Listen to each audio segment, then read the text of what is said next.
and welcome to another episode of the Literary Lutheran Reads the Book of Concord.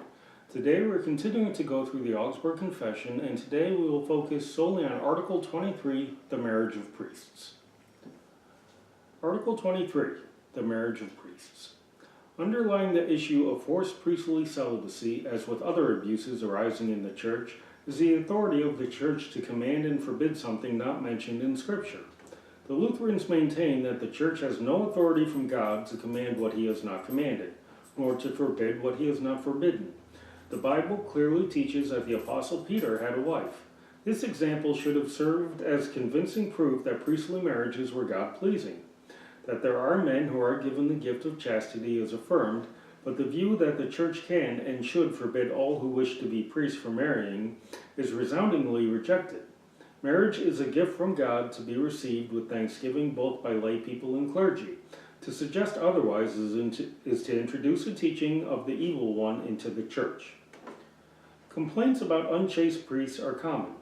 Platina writes that it is for this reason that Pope Pius is reported to have said that although there are reasons why marriage was taken away from priests, there are far more important reasons why it should be given back. Since our priests wanted to avoid these open scandals, they married wives and taught that it was lawful for them to enter into marriage. First, because Paul says, because of the temptation to sexual immorality, each man should have his own wife, and it is better to marry than to be aflame with passion. 1 Corinthians 7:2 and verse 9b. Second, Christ says, not everyone can receive this saying, Matthew 19:11, where he teaches that not everyone is able to lead a single life. God created human beings for procreation, Genesis 1:28.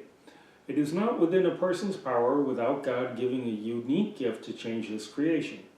For it is clear, as many have confessed, that no good, honest, chaste life, no Christian, sincere, upright conduct has resulted from the attempt to lead a single life. Instead, a horrible, fearful unrest and torment of conscience has been felt by many until the end. Therefore, those who are not able to lead a single life ought to marry. No human law, no vow, can destroy God's commandment and ordinance. For these reasons, the priests teach that it is lawful for them to marry wives. It is clear that in the ancient church, priests were married men. For Paul says, an overseer must be the husband of one wife, 1 Timothy 3:2. 400 years ago in Germany, for the first time, priests were violently forced to lead a single life.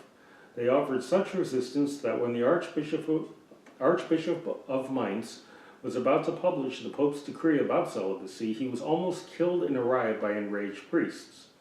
This matter was handled so harshly that not only was marriage forbidden in the future, but existing marriages were torn apart, contrary to all laws both divine and human.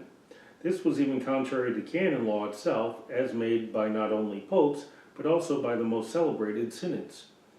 Seeing that man's nature is gradually growing weaker as the world grows older, it is good to be on guard to make sure no more vices work their way into Germany. Furthermore, God ordained marriage to be a help against human weakness. Canon law itself says that the old rigor ought to be relaxed now and then in these latter times because of human weakness. We wish this would also be done in this matter. We expect that at some point churches will lack pastors if marriage continues to be forbidden. While God's commandment is in force and the custom of the church is well known, impure celibacy will cause many scandals, adulteries, and other crimes that deserve punishment from just rulers. In light of all this, it is incredibly cruel that the marriage of priests is forbidden. God has commanded that marriage be honored. Marriage is most highly honored in the laws of all well-ordered commonwealths, even among the heathen. But now men, even priests, are cruelly put to death contrary to the intent of canon law for no other reason than that they are married. Paul in 1 Timothy 4 says that a doctrine of demons forbids marriage, verses 1 and 3. This is clearly seen by how laws against marriage are enforced with such penalties. Since no human law can destroy God's command, neither can it be done by any vow. So Cyprian advises women who do not keep the promise they made to remain chaste that they should marry. He says, Book 1, Epistle 11, if they are unwilling or unable to persevere, it is better for them to marry than to fall into the fire by their lusts. They should certainly give no offense to their brothers and sisters. and even canon law shows some leniency toward those who have taken vows before the proper age, as has been the case up to this point. This has been the Literary Lutheran Reads the Book of Concord, and I wish you a blessed day.